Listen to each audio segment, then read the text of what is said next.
Isa na namang mamahayag ang nasawi matapos siyang pagbabarilin sa loob mismo ng sarili niyang tirahan. Ang karagdagang detalye sa report ihahatid ni Jomar Villanueva. Jomar? Ace patay ang veteranong journalist at dating mayor ng Kalibo Aklan na si Johnny Dayang matapos siyang pagbabarilin ng hindi pa nakikilalang mga salarin. Bandang alas 8 ng gabi nitong Martes nang pasukin ng mga sospek ang mismong tahanan ni Dayang at doon siya binaril sa likod ng 2 beses. Agad na sinugod ang biktima sa ospital pero dead on arrival. Kinundena ng pamahalaan ang pagpatay sa journalist.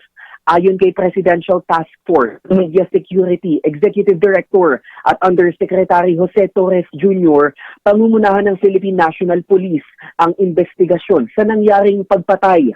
Naka-high alert din ang task force sa mga banta at karahasan laban sa journalist habang papalapit ang 2025 midterm election.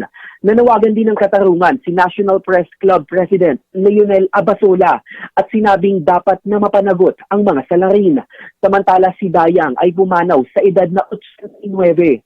Nagsilbi siyang dating Pangulo ng Manila Overseas Press Club at Chairman Emeritus ng Publishers Association of the Philippines Incorporated.